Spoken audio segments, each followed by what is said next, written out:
Good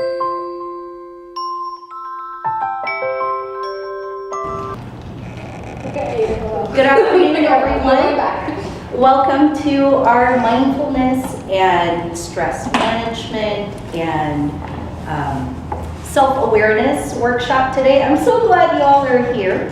I know that we just did a fun activity, so the reason why I asked you to get fruit and then just take a few seconds to be with it before you ate it was to find out whether, what was your process in selecting it? Can I just get a couple volunteers? Yes. Size, okay. Anything else? Yes, Silla. The color was different. The color was different, yeah. So, yes, yeah. The taste, okay. Well, the reason why I ask you to go pick on your own is to really, you're in trouble right now. You're in that. It's really to talk about mindfulness. I liked what Andres said earlier about being in the present moment. Being mindful is all about being fully engaged in that moment. And when you picked a raspberry, did you notice whether or not it had different colors, or how big it was, or how juicy it was when you first bit into it, or what it really tasted like? And did you think about, I wonder where this came from? I wonder, who picked this? Or I wonder, it's all about mindful eating. And we can carry that through to all other areas of life by being in the present moment. Today we're supposed to have a special guest, Linda Martinez, who we all love, from the Health Center, but she lost her voice. So like I did last week, I completely lost my voice for a whole week, and I was whispering for many, many hours. So we wish her well, and I wish that she could be here today with us, but we will go through, and we don't have her PowerPoint, but it's kind of a blessing in disguise because you were all there when we did the mindfulness workshop with her at Discovery Week, right? What do you recall about that workshop? And Saida, if you could please write that down. What were some of the things that you recall from our mindfulness workshop?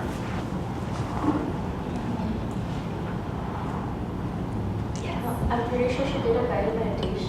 Guided meditation, yes. And what did she say we could use it for? Or what is it about? What does it do? To relieve stress. Relieve stress? Like if you have anxiety for like a test or something. Can you speak up louder so Bob can capture? Like if you have anxiety for a test. So test anxiety reduction. Yeah. Yes. Okay. Yes. Remember, she showed us a sociological pyramid of our basic needs. And Yes. that was at the Maslow's theory. Yeah. Yes. Anything else?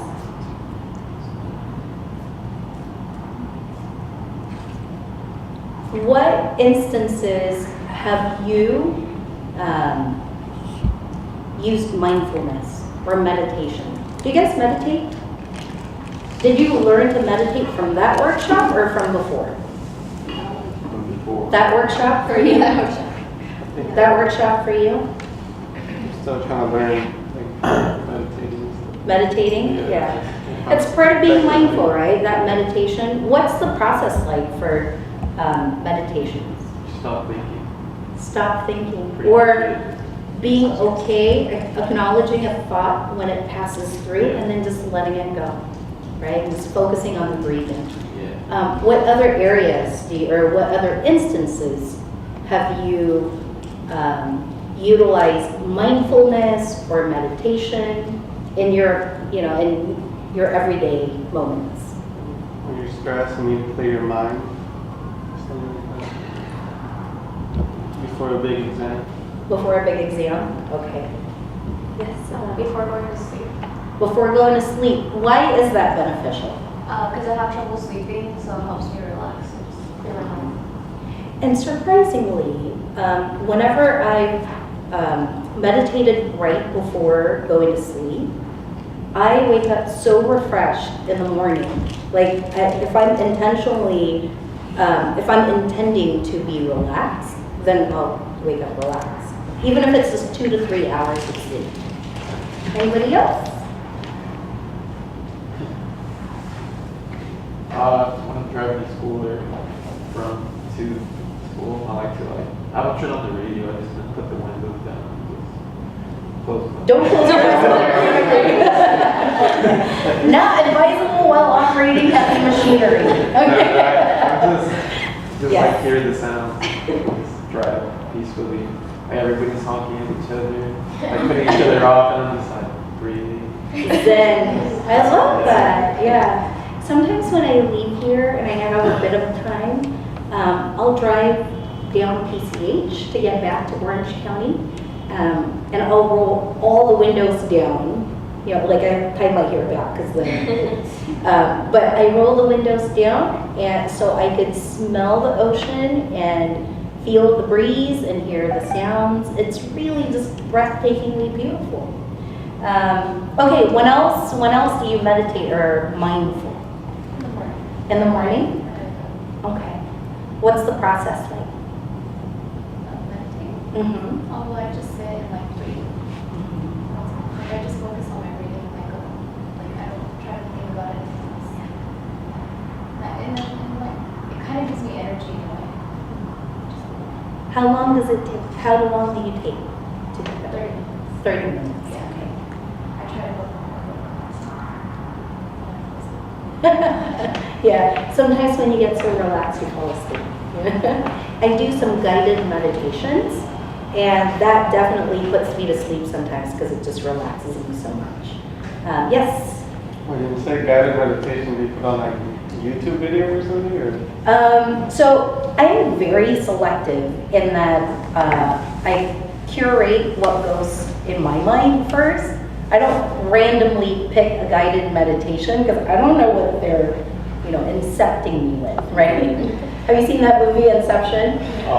So, I just curate it. I may listen to it. There are a couple of, like Deepak Chopra or, like the ones I can find on home. Yes, you can look at YouTube, but just be mindful that what you put in will come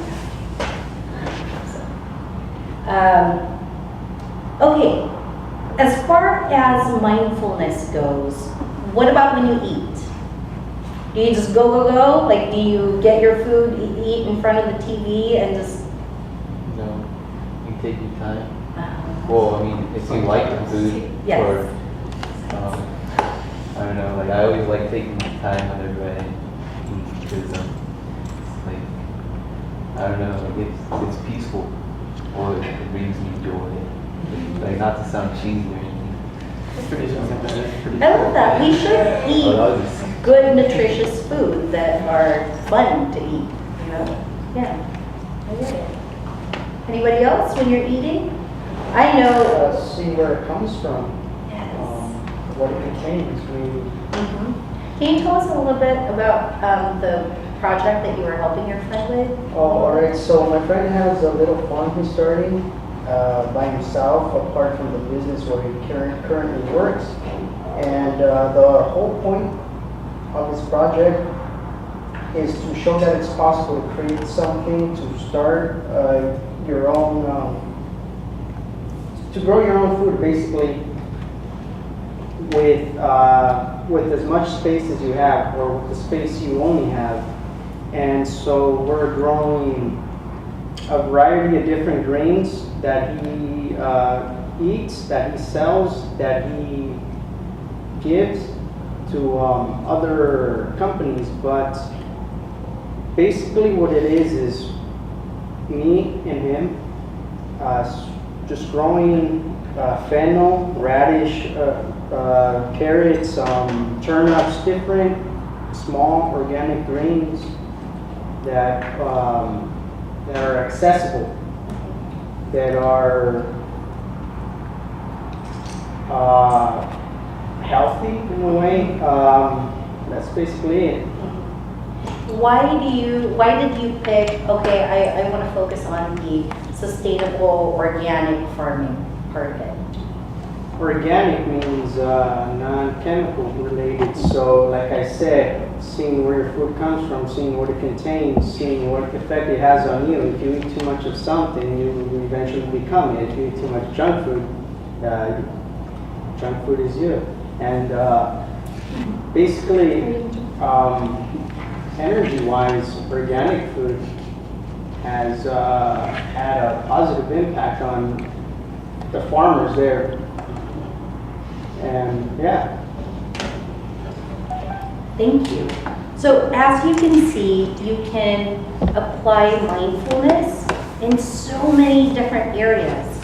When you're studying, if you are mindful about what you're studying, you'll retain more of it, right? Because you're focused on it. You're fully immersed in that process of absorbing that knowledge and that wisdom. So every day, if you could take a moment when you recognize times when you're like, I'm being mindful, and celebrate when you're being mindful, being aware, being self-aware, which leads me to the next thing that I want you guys to take a look at. I want us to take a few minutes to read the article on the iPad there on self-awareness and self-motivation. It all connects to the way that you live and the way that you succeed. Who gets the text messages from the Student Health 101 on your phone? You don't? Do you get those?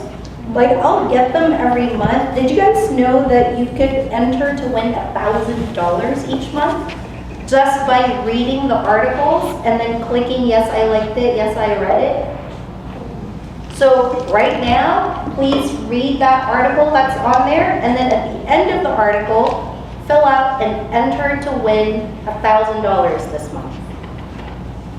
You can participate too. Yeah, all the students. I could do it. No, I don't think I can do it, but I wouldn't qualify. You have to be a student to qualify for it. But basically, the text message that I got this month was said, who's driving your life, why it matters, and how to take control. And then it just sends me this link to a bit.ly article. You may want to go to the Student Health Center, because it's generated from there, and just sign up. So that every month, it's automatically send it out, and then you can always enter to win a grand. Have any of you not entered at all? No? You have? No. No. Yeah.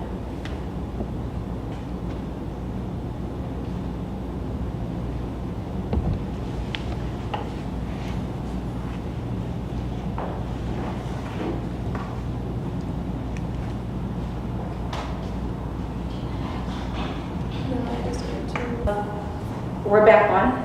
What did you all think of the article? What stood out the most to you? Yes. Focusing on the things that you can control. Okay.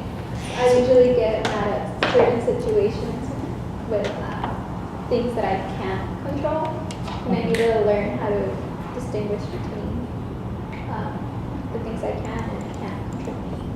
Do you want to write that down? Yeah. You'll be the new scribe. You'll be the new scribe. What about you, Clarissa? What was your key takeaway?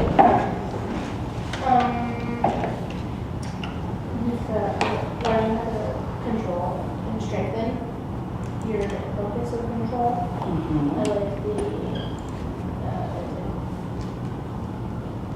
the missed opportunities. What about the missed opportunities?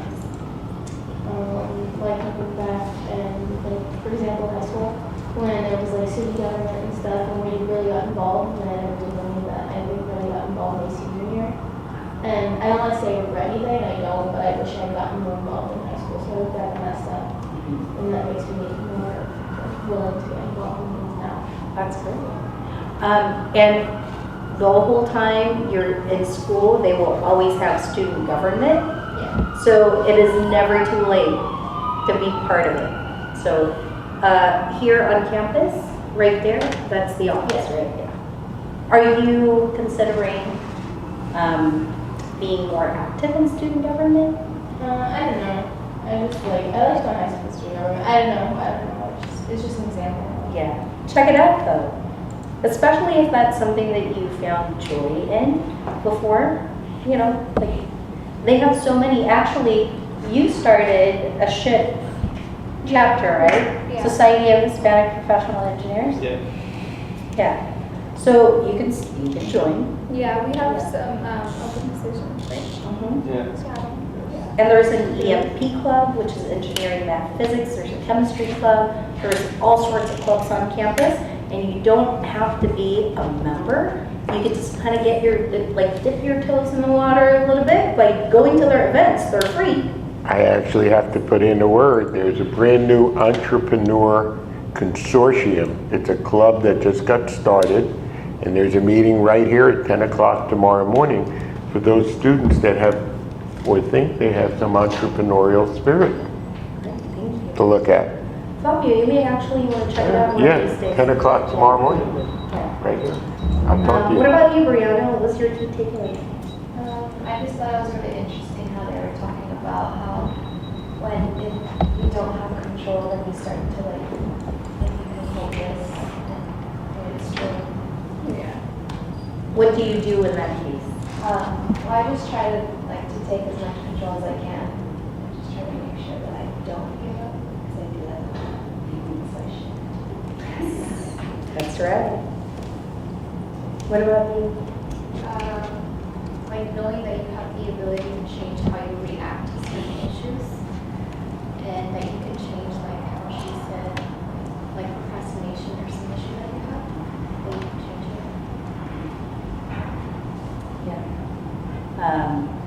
Well, there's an idiom that says it's better for it to be done, that it's better done than perfect.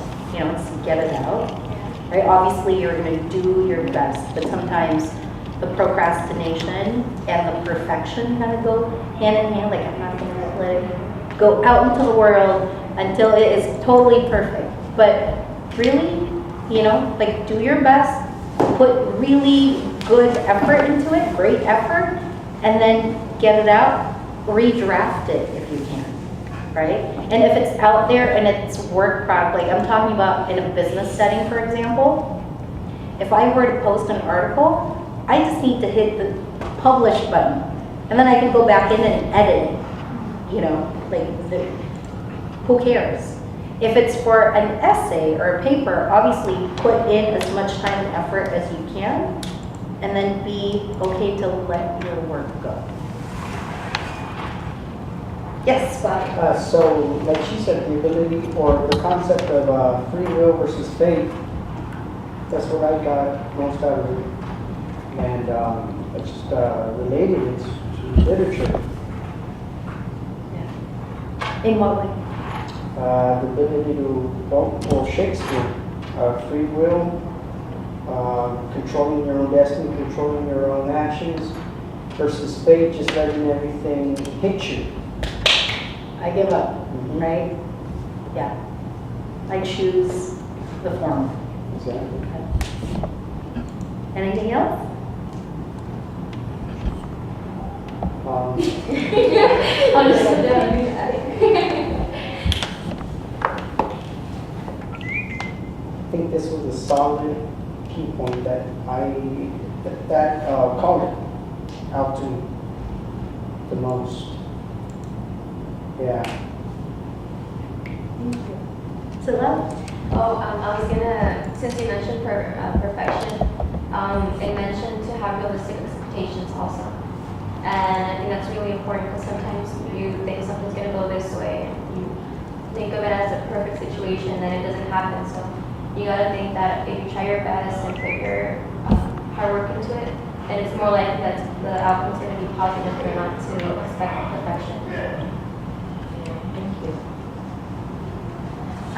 There's a statistic that says that for job openings, when you see the job description. Women want to match it like over 90%. That's close to 100% before they even apply for the job. Men, if you match it 60%, they'll go ahead and apply for the job. So guess what? The pool of applicants, imagine all those people who self-selected and said, no, I'm going to go ahead and not take this, seize this opportunity because I'm not at 100% or I don't match it 98%. The key lesson in that is it relates to perfectionism. Go for it. Seize opportunities. Create opportunities for yourself. And that means that really the self-talk that you find yourself within that, internal locus of control, the way that you talk to yourself is going to be so critical in how you seize opportunities that present themselves. So go for it, because what's the worst that can happen? You will be in the same position that you were in. That's like the worst thing that can happen, right? But if they say, yes, come on, let's continue this process, let's advance, then you're in a way better position in that case. What's your take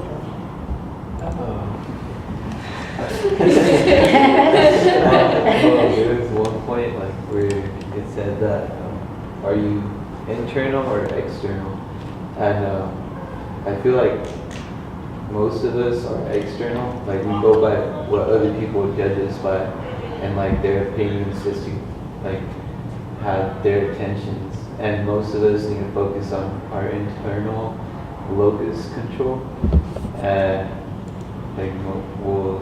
that's the main thing that we need in it. When we're meditating, we need to find ourselves. We need to focus on what we can do so we can build up our own hopes and strive for greatness. That's what caught my attention in the article. I really like the response, and I like the part where you said strive for greatness. And this week, what I'm identifying is what does greatness look like for me?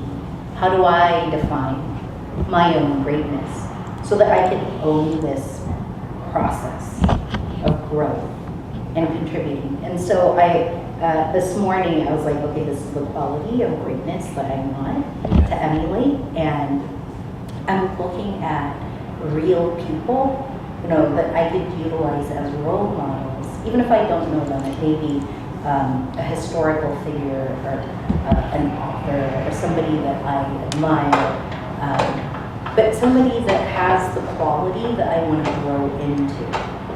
So, and I want to become more of. So that's thank you for sharing that, as we all strive for greatness together. Because typically for women, interestingly enough, who has the perfect woman? I'm asking the ladies in the room, who has that ideal woman of if I were the ideal woman, she would be perfect in this way, and that way, and this way, and that way. She would have, perfect eyebrows and, Do you relate? My question to the ladies is there a perfect woman that you strive to become based on what you see out in the world? Be an independent woman, okay. And who do you liken that to? Who is is it a fictional, some ideal woman in the clouds that's defining this independent woman? Or is it an actual person that you are looking to emulate? In your head, it's imagine, okay. And for the women in the room, I want to caution you to really identify if that version in your head is achievable in the sense that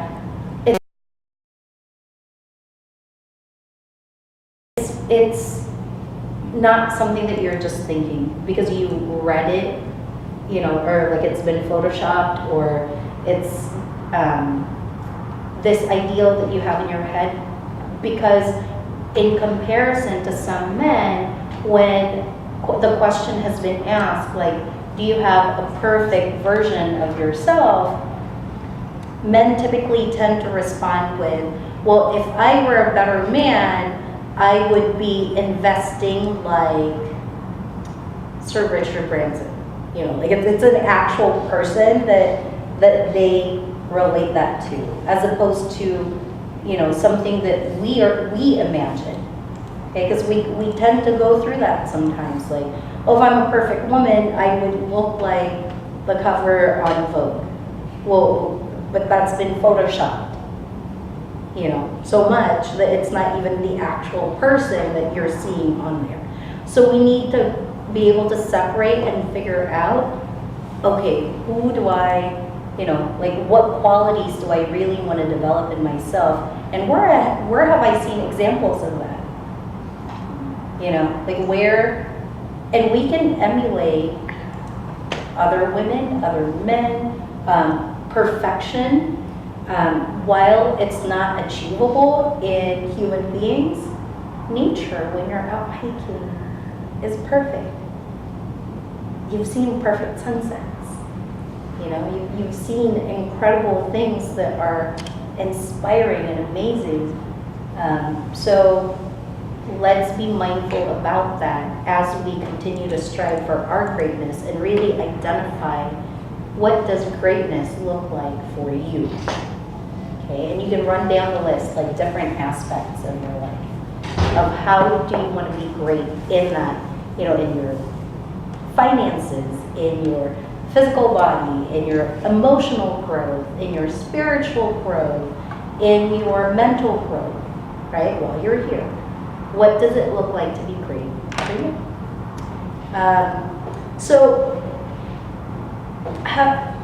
There are so many things that make Google a great place to work for, but probably one of the things that they do there is they have curriculum. And I got this book, and it's called Search Inside Yourself, and it's the unexpected path to achieving success, happiness, and world peace. And so the employees take this, you know, curriculum, and then it's open to the public. But I got the book because I don't want to pay thousands of dollars. So I was just looking at this earlier, and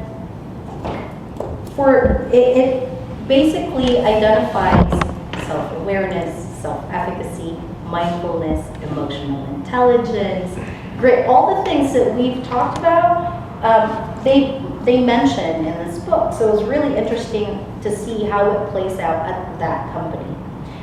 One of the things that they did talk about is, okay, when you're meditating, because the next thing that we're going to go into are meditation approaches to relax for when you take an exam. How do you reduce anxiety when you're taking an exam, right?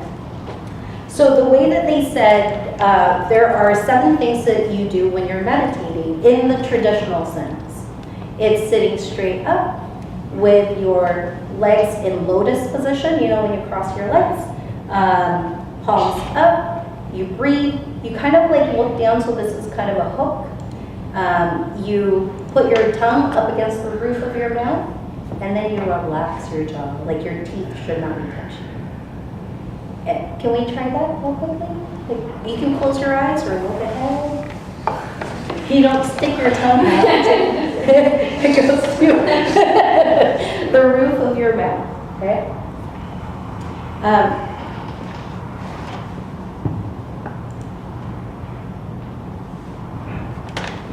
How does that feel? Is it kind of like relaxing a little? I did not realize that in all the meditations that I've done, I didn't have my tongue in that place, and I didn't loosen my jaw.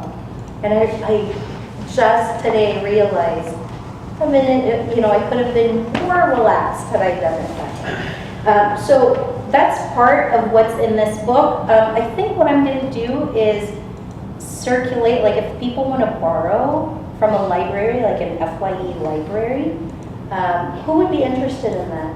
To just like my favorite books, and then I'll keep it all, and then you guys can check it out, return it so somebody else can use it. So we'll see how we can do something like that, okay? So what you have, which one do you have? The Relax Under Pressure, I think.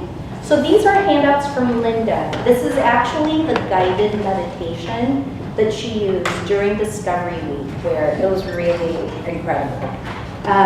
But there's a second handout that I want to ask Melanie to pass out to you. That are, it's entitled Short-Term Relaxation Response Techniques. And basically these are for right in class while you're waiting for your test or your quiz to be handed out and start.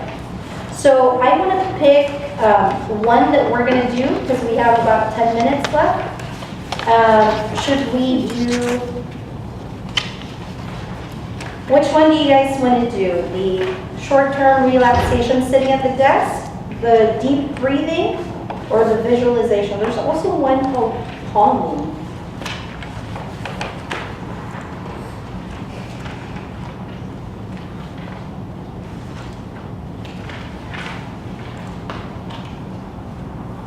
I think we have time for two.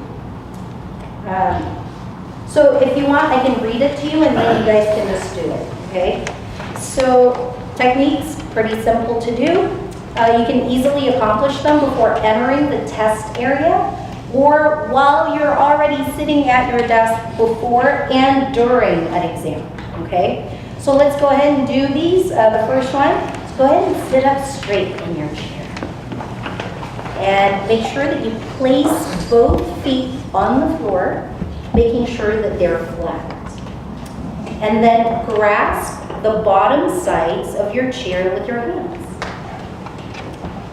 At the same time, use your hands to pull up on the chair and push your feet firmly down onto the floor. Hold this position while counting slowly to 5. And you can close your eyes. 3, 2, 1. Release the tension in your hands and feet. And now let your body relax while counting slowly to 5. 4, 3, 2, 1. And now again, use your hands to pull up on the chair and push your feet firmly down into the floor. Hold this position while counting slowly to 5, 4, 3, 2, 1. Now release the tension in your hands and feet and let your body relax while counting to 5, 4, 3, 2, 1. Now again, use your hands to pull up on the chair and push your feet firmly down onto the floor. Hold this position while counting slowly to 5, 4, 3, 2, 1. And now release the tension in your hands and feet and let your body relax while counting slowly to 5, 4, 3, 2, 1. And now open your eyes. How was that? Did it help? Yeah? And nobody needs to know, right, that you're doing it. Because you just count to yourself. Our teacher, near fell or meditating, and she hit us with a quiz. We told it. That's funny. Now, do you guys want to do the deep breathing one? Yeah? Okay. All right. So this is from Metropolitan Community College, and they recommend this deep breathing exercise. Okay, so let's close our eyes and sit comfortably in your chair. Inhale, taking a deep breath that fills your diaphragm as you push it down and outward. By moving your diaphragm, your lungs can fully inflate. Hold your breath as you slowly count to 3, 2, 1. Slowly release the air as you exhale. Focus on the feeling of your diaphragm moving back inward. Repeat the cycle. So now inhale, taking a deep breath that fills your diaphragm as you push it down and outward. Hold your breath. 3, 2, 1. Slowly release the air as you exhale. 3, 2, 1. And again, inhale. 3, 2, 1. Hold. 3, 2, 1. Exhale slowly. 3, 2, 1. And now inhale. 1, 2, 3. Hold. 3, 2, 1. And exhale. 3, 2, 1. How's that? Are you all loose and ready to take a test? Ready to sleep? And on that note, do you have any questions about meditating, about test taking, how we can help you? And if you need to speak with Linda, you can make an appointment with her or see if she's available whenever you're on campus and just walk in. But any questions on mindfulness, meditation, locus of control, self-awareness, envisioning and pursuing your greatness? You're just so relaxed now that you're ready to. Okay, we will set you out into the world now. And we'll see you tomorrow at 8:20. Oh, there's more fruit, so.